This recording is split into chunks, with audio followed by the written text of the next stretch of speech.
Et voilà, il y a des pucerons dans votre jardin. Et ils mangent vos rosiers, et même vos pommiers, et peut-être vos fraisiers. Ils limitent la croissance de vos plantes, ils réduisent leur floraison et ils créent ce genre de décor. Alors c'est hyper désagréable, mais que voulez-vous, c'est le printemps et c'est la nature. Mais vous n'allez évidemment pas les laisser se développer en colonie et poursuivre leur ravage. Vous voulez que votre jardin, vos fleurs et vos récoltes s'épanouissent correctement. Et si vous regardez cette vidéo, c'est que vous avez fait le choix de la lutte biologique. Quoi de mieux en effet qu'une solution naturelle pour régler un problème naturel. Vous avez donc commandé une boîte de coccinelles Adalia bipunctata, soit des larves, soit des adultes. Je vais y revenir. Cette vidéo a pour but de vous expliquer comment utiliser correctement ces coccinelles dans votre jardin, si vous devez choisir des larves ou des adultes, où et comment les déposer sur vos plantes, comment garantir leur efficacité, et vous allez le voir, c'est important, comment limiter la présence des fourmis. Car oui, les fourmis font partie du problème, elles défendent les pucerons qui leur servent de source de miel, cette substance collante qui vient avec les pucerons. Mais d'abord, je vais vous expliquer rapidement pourquoi c'est cette espèce qu'il faut absolument utiliser et pas une autre. L'Adalia bipunctata, que vous reconnaissez par ces deux points ici et là, est non seulement une coccinelle européenne parfaitement safe en termes de risques invasifs, mais c'est aussi l'une des plus voraces. Sur son cycle de vie, une seule coccinelle peut dévorer jusqu'à 600 pucerons. Et il faut bien cela pour contrer le rythme de reproduction des pucerons, qui, en termes biologiques, et c'est une parenthèse que je n'ouvrirai pas plus dans cette vidéo, réalisent davantage un clonage qu'une reproduction. Alors allons-y. Ce que vous allez recevoir, ce sont des boîtes de coccinelles qui ressemblent à ceci. Celles des larves contiennent des confettis de papier, un peu de nourriture dans le fond et les larves qui sont aussi petites que ceci. Dans la boîte des coccinelles, vous avez seulement les coccinelles et pareil, un peu de nourriture. Avec les larves, vous avez également peut-être reçu quelques sachets en papier ou en coton. Les larves sont généralement le meilleur achat car elles restent sur vos plantes jusqu'à ce qu'elles soient adultes ou jusqu'à extinction totale des colonies de pucerons. Tandis que les adultes, comme vous le savez, ont des ailes. Les adultes sont généralement achetés en complément des larves pour assurer une couverture étendue du jardin. Et aussi parce qu'elles pondent 10 à 50 œufs par jour.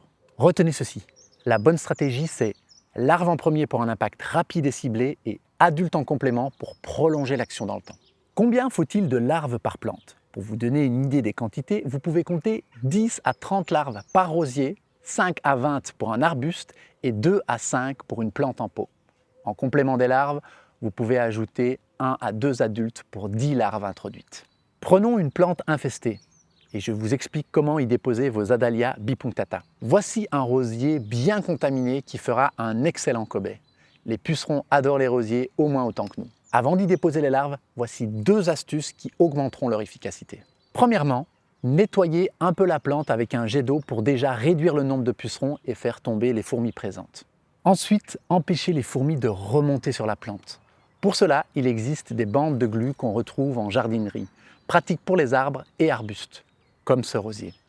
Vous pouvez aussi répandre de la terre de diatomée autour et sur la plante. Ça marche très bien pour le potager, les massifs ou les vivaces, mais il faut le refaire après chaque pluie. Encore une solution contre les fourmis, ce sont les nématodes, qui sont des vers microscopiques qui sont à verser directement sur le nid. Je ne donne que des solutions naturelles dans cette vidéo. Ces astuces ne sont pas obligatoires, mais elles aident vraiment le travail des coccinelles. S'il n'y a aucune fourmi sur la plante, vous êtes évidemment dispensé de cette étape. Maintenant, lâchons les coccinelles. Le moment idéal sera en matinée ou en fin de journée, quand le soleil est moins fort. L'idée sera dans un premier temps de déposer quelques larves pile là où les colonies se trouvent. Le plus simple que nous ayons trouvé pour saisir ces minuscules larves est un pinceau fin type aquarelle. Les larves s'y accrochent naturellement grâce à l'espèce de ventouse qu'elles ont en fin d'abdomen. Il vous suffit alors de les déposer une par une à côté des foyers d'infestation. Les larves restantes pourront être déposées avec les bandelettes de papier dans les petits sachets. Fixez-les aux branches avec une pince à linge ou un trombone, le plus près possible des pucerons. Elles trouveront facilement leur chemin. Pour lâcher les coccinelles adultes, c'est plus ou moins la même méthode. Vous les saisissez au pinceau une à une et vous déposez la boîte ouverte au pied de la plante. Dans les jours qui suivent, observez vos plantes. La réduction des pucerons peut prendre jusqu'à 2 semaines selon l'importance de l'infestation. C'est normal, soyez patient, c'est la nature et c'est son rythme. Je vous souhaite d'avoir un très beau jardin, une très belle saison et de passer beaucoup de temps dehors. À très bientôt.